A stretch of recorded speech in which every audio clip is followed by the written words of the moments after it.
After my wife's memorial service, I came home to find the locks changed on my own front door. My son stood on the porch with his wife and her parents, and he looked me dead in the eyes and said, "Dad, you can't live here anymore." Mom left the house to me. I stood there in my black suit, still holding the program from the service, and I felt the ground open up beneath me. But what none of them knew was that my wife had spent her final months writing 32 letters and hiding them in a place only I would find. Those letters didn't just tell me the truth. They destroyed every lie my son's in-laws had built. I'm grateful you're here with me today. Before we go further, drop the word justice in the comments if you believe the truth always finds its way to the surface. It helps me know you're walking this road with me. Quick note, this story blends real-world issues with creative storytelling for awareness and entertainment. Any resemblance to real individuals or events is coincidental, but the message about elder abuse and protecting your family might hit close to home. I never expected to be standing on my own sidewalk at 63 years old with nowhere to go. The morning of September 14th started the way every morning had since Margaret died. I woke up alone, reached across the bed out of habit, and touched cold sheets. 3 months since pancreatic cancer took her, and the silence in that house still knocked the wind out of me every single day. The doorbell rang at 9 o'clock sharp. When I opened it, my son Daniel was standing there. Behind him, his wife Victoria, her father Gerald Ashford, and her mother Diane. Daniel hadn't visited since the funeral, even though he lived 15 minutes away in the same town. "Dad," Daniel said. His voice was flat, rehearsed. "We need to talk about the house." They walked inside without waiting for an invitation. Gerald Ashford moved through my living room like he was appraising it, running his fingers along the mantel where Margaret's photo sat in a silver frame. Gerald was 67, tall, silver-haired, the kind of man who wore a suit to a barbecue. He'd made his money in car dealerships across the Research Triangle, and he never let anyone forget it. "Robert," Gerald said, turning to face me, "let's not drag this out. Margaret left this house to Daniel in her will. You've had time to grieve. Now it's time to make the transition." I stared at him. "What transition?" Daniel stepped forward. He wouldn't look at me. "Dad, Mom left the house to me. I have the will right here. It's legal, notarized. Everything goes to me." He handed me a folded document. I read it with shaking hands. Margaret's signature at the bottom. A notary stamp. Legal language that blurred in front of my eyes. But something felt wrong. Margaret and I had talked about our wills a dozen times. She'd always said the house was ours, that it would stay with me as long as I needed it, and then pass to the kids equally, Daniel and his sister Emily. "This isn't right," I said. "Your mother wouldn't do this." Gerald checked his watch. "It's done, Robert. You have until 5 o'clock to pack your personal belongings. We've already contacted a locksmith for tomorrow morning." "Daniel." I looked at my son, searching for something familiar in his face. "Please, this is your mother's house. She planted every flower in that yard. She painted these walls. You grew up here." For just a second, something flickered behind Daniel's eyes. Pain, maybe. Guilt. Then Victoria squeezed his arm, and whatever I'd seen disappeared. "I'm sorry, Dad," Daniel said. "It's what Mom wanted." I spent the rest of the day in a fog. I packed 2 suitcases, grabbed my medications, wrapped Margaret's photo in a towel, and placed it carefully on top of my clothes. 40 years of life in that house, and I was supposed to fit it into 2 bags. At 4:30, I stood on the porch with everything I owned. My neighbor, Frank DeLuca, found me there. Frank and I had been friends for 25 years. He took one look at my face and said, "Get in the truck, Robert. You're coming home with me." That night in Frank's spare bedroom, I read the will again. It looked official. Daniel Robert Ashford Gardner, sole beneficiary. The house, the savings account, Margaret's car, everything to our son. Nothing to me. Nothing to Emily. But something nagged at me. Something about the house itself. We'd bought it in 1992. Right after Emily was born. Margaret had used inheritance money from her grandmother for the down payment. She'd handled all the paperwork herself because I was working double shifts at the plant back then. The next morning, my phone rang at 6. "Emily." "Dad." My daughter's voice was tight. She lived up in Virginia, taught high school English. I just talked to Daniel. He says you moved out. What is going on? I told her everything. The will, Gerald's ultimatum, Daniel's cold eyes, the 5 o'clock deadline. Emily was quiet for a long moment. Then she said something that changed everything. Dad, do you remember Mom's writing desk? The antique one in the attic? Of course I do. Your grandmother gave it to her. Mom told me something last Christmas, when she was first getting sick, before the diagnosis got bad. She said she'd been putting important things inside that desk. Letters, documents, things she wanted kept safe. She made me promise not to tell anyone. Not you. Not Daniel. She said if anything ever happened to her, I needed to make sure you found that desk. My hand tightened on the phone. Emily, they changed the locks. I know. But the attic has that window, the one that never latched properly. Remember? Mom always complained about it. I remembered. Margaret had asked me to fix it for years, and I kept putting it off.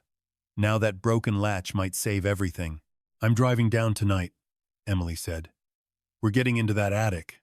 Emily arrived at 11 that night.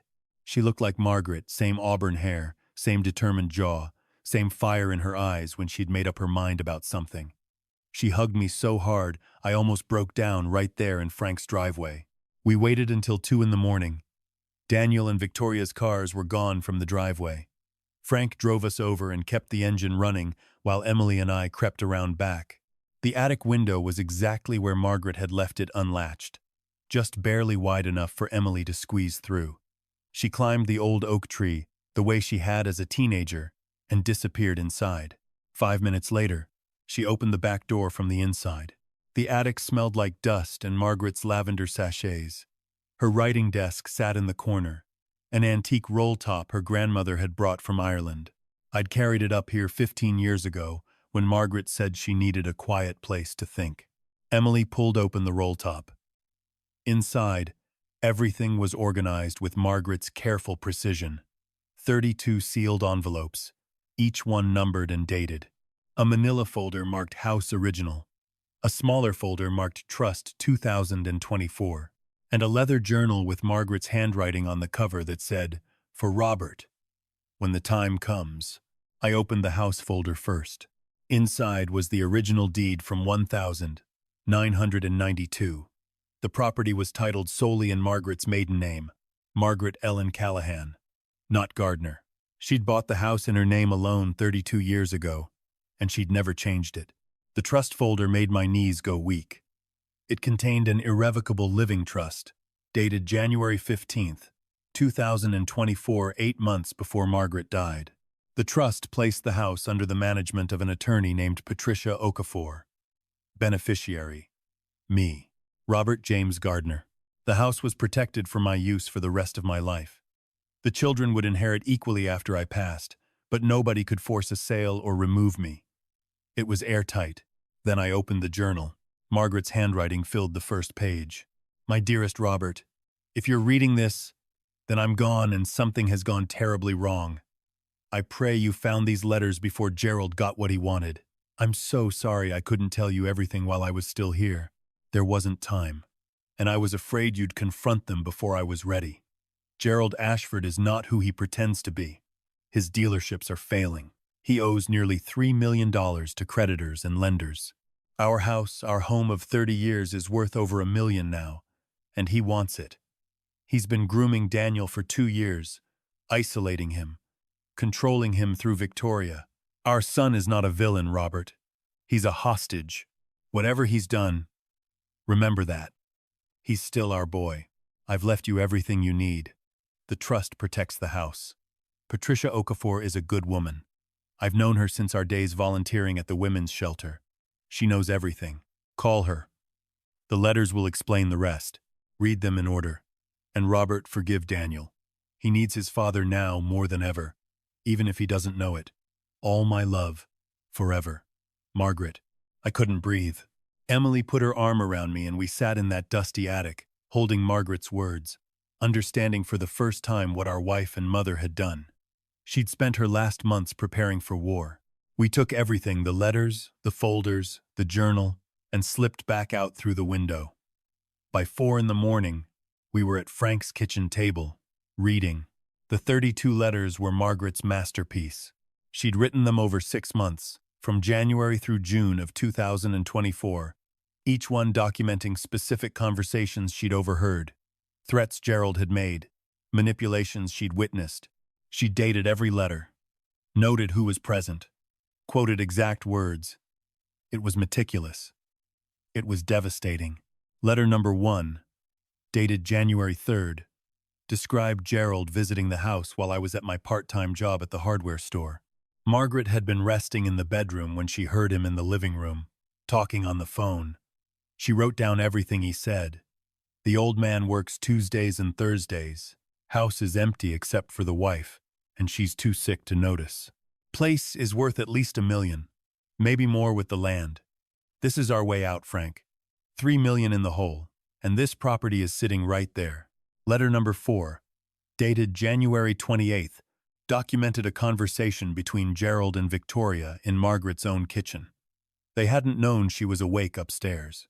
Gerald had told Victoria, "Keep Daniel in line. Make sure he understands what happens if he doesn't cooperate.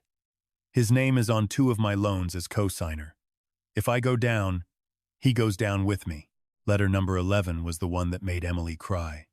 Dated March 15th. It described the last time Margaret had tried to reach Daniel alone. She'd invited him for lunch while Victoria was at her book club. Margaret had asked him directly, "Are you happy? Is everything okay?" Daniel had started to answer. His eyes had filled with tears. And then his phone rang. Victoria, and whatever Daniel had been about to say, died in his throat. "He wanted to tell me," Margaret wrote. "I saw it in his eyes. Our son is drowning, Robert, and he can't even call for help." Letter number 17 stopped my heart. Dated April 22nd, Margaret described finding a document on Gerald's iPad when he'd left it on the kitchen counter during a visit. It was a draft of a new will, the will they'd later present to me, leaving everything to Daniel. Gerald had been preparing it months before Margaret died. He'd already found a notary willing to backdate signatures. "The will is forged," Margaret wrote, "or at the very least, obtained through fraud. I never signed anything leaving the house solely to Daniel. Gerald must have found my signature on another document and had someone copy it. I'm keeping this letter as evidence. Patricia Okafor has a copy as well." Letter number 23, dated May 30th, was a recording transcript. Margaret had started using her phone to record conversations when Gerald visited. She couldn't always be sure she'd remember exact words, so she'd press record and slip the phone into her cardigan pocket. She'd transcribed the recordings by hand, then stored the audio files on a USB drive she'd hidden inside the lining of the desk's bottom drawer. Emily found the USB drive exactly where Margaret described. 14 audio recordings, clear as day. The most damning recording was from June 8th, just 3 months before Margaret died. Gerald and Diane were in our living room, speaking freely, assuming Margaret was asleep upstairs. But Margaret's phone was tucked between the couch cushions, recording every word. Gerald's voice, "Once she's gone, we move fast. The will's ready. Daniel knows what he has to do. The old man won't fight it. He'll be too broken to think straight." Diane's voice, nervous, "What if he gets a lawyer?" Gerald, "With what money? He works at a hardware store 3 days a week. By the time he figures out what happened, the house will be sold, and the money will be in our account." Diane, "And Daniel? What if he has second thoughts?" Gerald, cold, "Then I remind him that his name is on $2 million worth of loans. If he doesn't cooperate, I make sure those loans default and his credit is destroyed. He'll never buy a house, never get a car loan, never recover. He knows this. Victoria makes sure he knows it every single day." Emily and I sat in silence after that recording ended. The sun was coming up. Frank had made a pot of coffee that no one had touched. "She knew," Emily whispered. "Mom knew everything, and she spent her last months building a case." I thought about Margaret on that stepladder in the attic, hiding letters in her desk while cancer ate her alive. Writing by hand because she knew digital files could be deleted. making copies for the lawyer because she knew the originals might be found, recording conversations with a phone in her pocket because she knew no one would believe her word alone.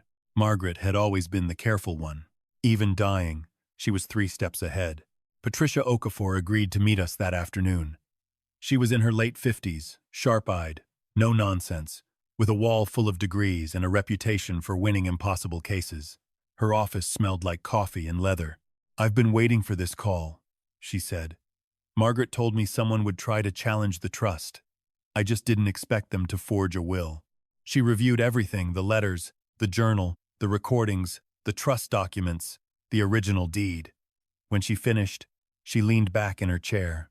"Robert, this is elder abuse, fraud, forgery, and extortion. Gerald Ashford is going to prison. But we need to be strategic.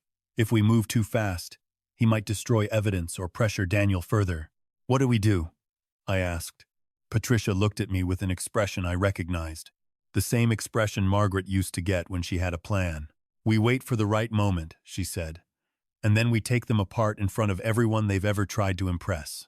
Still here? Drop the word truth in the comments to let me know you're following Robert's fight for justice. The next part is where everything Gerald tried to hide comes crashing down. Fair warning, this story blends real-world issues with creative storytelling for educational purposes. If you'd rather not continue, now is the time to step away. But those who stay will see how Margaret's letters deliver the reckoning Gerald never saw coming. The moment came 3 weeks later. Gerald and Diane threw a dinner party at my house, to celebrate what they called the family's fresh start.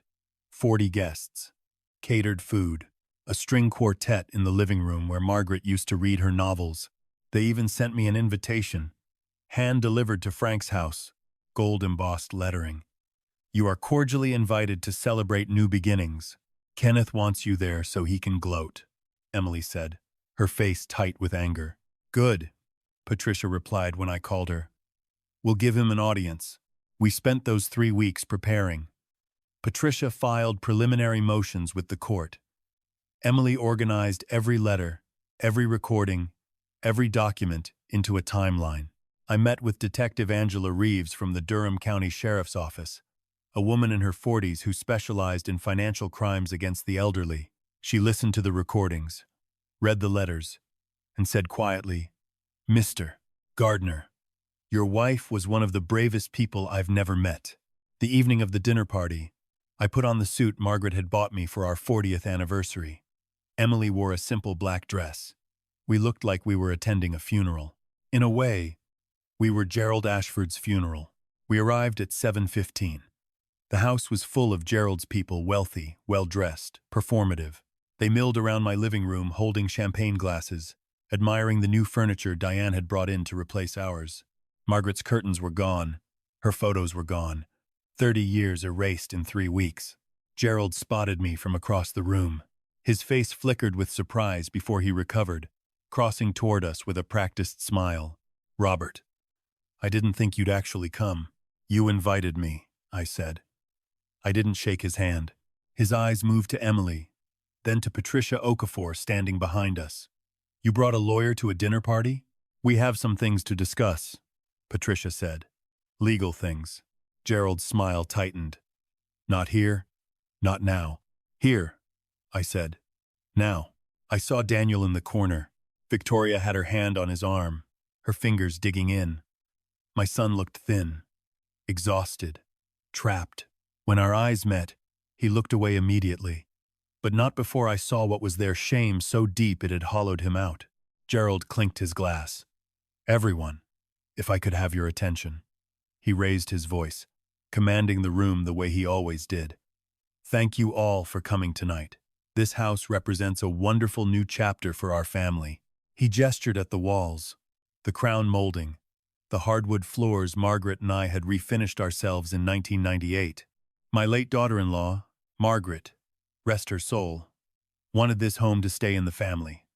And thanks to her wishes, it now belongs to my son Trevor and daughter-in-law Victoria. He meant Daniel. He'd said Trevor.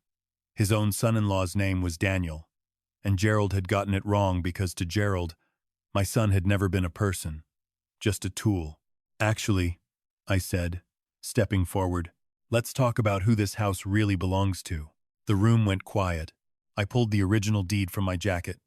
This house was purchased on April 3rd, 1992, by Margaret Ellen Callahan, her maiden name. She was the sole owner for 32 years, and she never transferred the title. Murmurs from the crowd. Gerald's face reddened. So what? She left it to Daniel in her will. She didn't. Patricia stepped forward, holding the trust document. Margaret established an irrevocable living trust on January 15th of this year, naming me as trustee and Robert as lifetime beneficiary. This house is legally Robert's. The will you presented is a forgery. The room erupted in whispers. Phones came out. Gerald's mask slipped. That's a lie. That trust is fabricated. It's filed with the county, Patricia said calmly. Stamped, recorded, and completely legitimate. Which means, Mr. Ashford, you and your family are currently trespassing in a house you have no legal right to occupy. Diane grabbed Gerald's arm. Her face was white. Gerald recovered, forcing a laugh. This is a misunderstanding. Margaret was confused at the end. She wasn't thinking clearly. Margaret was thinking more clearly than anyone in this room, I said. And she left proof. I nodded to Emily. My daughter opened her laptop, connected to the Bluetooth speaker system Gerald had installed in my house, and pressed play. Gerald's own voice filled the room. Once she's gone, we move fast. The will's ready. Daniel knows what he has to do. The old man won't fight it. He'll be too broken to think straight. Silence. Every person in that room stared at the speaker like it had caught fire. With what money? He works at a hardware store 3 days a week. Diane's voice, her actual voice, playing back to her in front of 40 people she'd been trying to impress. By the time he figures out what happened, the house will be sold, and the money will be in our account. Gerald lunged for the speaker. Emily stepped back. Detective Reeves stepped forward from where she'd been standing near the door, dressed in plain clothes. Mr. Ashford, I'd suggest you stay where you are. Gerald froze. Who are you? Detective Angela Reeves, Durham County Sheriff's Office. I'm very interested in hearing the rest of this. Emily played the next recording. Gerald threatening Daniel with the co-signed loans. Gerald telling Victoria to keep Daniel in line. Gerald calling Margaret the old woman and discussing how her death would solve his financial problems. Then Emily read from the letters. Letter after letter, in Margaret's own words, documenting 6 months of conspiracy. Dates, times, direct quotes, witnesses. A dying woman's meticulous record of the people plotting to steal her family's home. The room was dead silent. Guests backed away from Gerald like he was contagious. Someone near the door was crying. Gerald's face had gone from red to gray. Those letters could say anything. She was on medication. She was hallucinating. 14 audio recordings, Patricia said. Voice analysis will confirm every speaker. Combined with the forged will, the fraudulent deed transfer, and the documented pattern of coercion, Mr. Ashford, you're looking at conspiracy to commit fraud, elder abuse, forgery, and extortion. That's when Daniel moved. My son had been standing in the corner the entire time, Victoria's hand like a claw on his arm. But when Emily read letter number 11, the one where Margaret described trying to reach him at lunch, seeing him almost break, before Victoria's phone call pulled him back, Daniel made a sound I'll never forget. A sob that came from somewhere so deep it didn't sound human. He pulled away from Victoria. She grabbed for him, but he shook her off. Dad. Daniel crossed the room toward me. His face was crumpled, destroyed. Dad, I'm so sorry. I'm so sorry. I didn't want to do any of it. They said I'd lose everything. They said I'd go to prison because of the loans. I was so scared. I caught my son before his legs gave out. I held him the way I hadn't been able to hold him in 6 years, and I felt something crack open inside both of us. I know, I said. Your mother knew too. She wrote about you in every single letter. She said you were still our boy. She said you were trapped. Daniel was crying so hard he couldn't speak. Emily joined us, wrapping her arms around both of us. My children. Margaret's children. Together again. Detective Reeves moved toward Gerald. Gerald Ashford, you're under arrest for conspiracy to commit fraud, elder abuse, forgery, and extortion. This is ridiculous, Gerald shouted. You can't arrest me at a dinner party based on some letters from a dead woman. Reeves didn't blink. The letters are corroborated by 14 audio recordings, a forged will, and a fraudulent property transfer. Turn around, Mr. Ashford. Gerald tried to push past her toward the back door. A uniformed officer who'd been waiting outside stepped through it and blocked his path. Gerald stopped, and for the first time, I saw the real man behind the suit and the smile. Small, desperate, finished. They cuffed him in my living room, in front of 40 witnesses, surrounded by the furniture he'd used to replace Margaret's. Victoria was arrested next. She screamed that she didn't know anything, that Gerald had forced her to, but Reeves had already heard the recordings. Victoria's voice was on 3 of them, actively participating in the planning. Diane cooperated immediately, sobbing, claiming she'd told Gerald it was wrong, begging for leniency. The prosecutor would offer her a deal later, probation and full testimony in exchange for cooperation. As the police cars pulled away, I stood on the porch of my house with my children beside me. The guests had scattered. The champagne sat untouched on tables Gerald had rented with money he didn't have. Daniel looked at me with red eyes. Can I come home, Dad? I pulled my son close. You never really left. The trial took 4 weeks. The prosecution presented all 32 letters, all 14 recordings. They brought in handwriting experts who confirmed the will Gerald presented was forged. Margaret's signature had been traced from a property tax document. They brought in financial analysts who detailed Gerald's $3 million in debt, his failing dealerships, his desperate need for liquid assets. Gerald's lawyers tried everything. They claimed Margaret's letters were fabricated until forensic analysis of the paper and ink confirmed they'd been written over a 6-month period. They claimed the recordings were edited until 3 independent audio experts certified them as authentic and unaltered. They claimed Gerald was merely discussing business strategy until the jury heard him say, "The old man won't fight it, and by the time he figures out what happened, it'll be too late." Daniel testified on day 6. He told the jury everything, how Gerald had made him co-sign loans under false pretenses, how Victoria reported his every move back to her father, how Gerald had threatened to destroy his credit and his career if he didn't participate in the eviction. When the prosecutor asked Daniel if he'd wanted to force his father out of the family home, my son broke down on the witness stand. "I wanted to call my dad every single day," Daniel said through tears. "I wanted to tell him what was happening. But Gerald said if I talked to anyone, he'd make sure the loans defaulted and I'd be ruined. I was too scared to do the right thing, and I lost my mother without ever telling her I was sorry." The jury deliberated for 5 hours. Guilty on all counts. Gerald received 12 years. Victoria received 4. Diane got 3 years probation in exchange for her testimony. After the sentencing, we drove home in silence. When I pulled into the driveway, Daniel stared at the house for a long time. "Mom saved this house," he said quietly. "She saved all of us. She did. I don't deserve to be here. After what I did to you." I put my hand on my son's shoulder. "Your mother wrote 32 letters. She spent 6 months documenting everything while cancer was killing her. And in every single letter, she talked about you. She said you were trapped. She said you needed help. She said you were still our boy." My voice broke. "She didn't do all that so I could lose you too, Daniel. She did it so we could be a family again." Daniel cried. Emily cried. I cried. We sat in the driveway of our house, Margaret's house, my house, our house, and we let 6 years of pain and silence wash away. That was 18 months ago.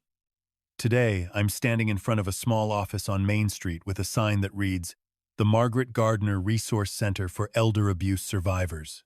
Emily runs the legal aid program. Daniel handles the financial counseling. Turns out getting manipulated by a con artist gives you a pretty sharp eye for fraud. And I tell our story to anyone who will listen, because what happened to me happens every day. 1 in 10 older adults in America experiences some form of abuse, financial, emotional, physical. Most cases are never reported. Most victims suffer alone, too ashamed or too scared to speak up against their own families. Margaret could have been one of those silent victims. Gerald could have stolen our house, sold it, and disappeared into another scheme while I died alone in someone's spare bedroom, never understanding what happened. But Margaret refused to be silent. Even facing death, even terrified, she fought back. With pen and paper and a phone in her pocket, she left me 32 letters that said, "I love you and I will protect you, even from the grave." If you see the warning signs, sudden changes to wills or property titles, family members isolating an elderly parent, threats disguised as concern, please act. Call the elder care locator at 1800 677 1116. Talk to an elder law attorney. Document everything. And if you're the one being abused, you are not alone. You are not a burden. Your home and your dignity belong to you. Every Sunday morning, I drive to the cemetery with fresh sunflowers.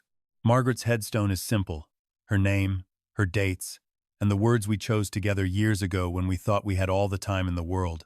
She loved fiercely. She protected fearlessly. I kneel down, place the flowers, and talk to her. I tell her about the resource center, about Daniel's recovery, about Emily's fierce determination to help every person who walks through our door. Last Sunday, Daniel came with me for the first time. He knelt beside the headstone and put his hand on the granite. "I'm sorry, Mom," he whispered. "I'm sorry I wasn't brave enough, but I'm trying now." The wind picked up. The trees swayed. Somewhere a bird sang. I put my arm around my son's shoulders. "She knows," I said. She always knew. We stayed until noon, two people healing in the quiet company of the woman who saved them both. Margaret Ellen Callahan Gardner, my wife, their mother, our hero, gone, but still protecting us, still writing letters in our hearts, still, somehow, 3 steps ahead. If this story moved you, drop a 2 inches the comments. And if it helps even one person recognize abuse or find the courage to ask for help, then Margaret's letters did exactly what she meant them to do. They found their way to the right hands at the right time. They always do.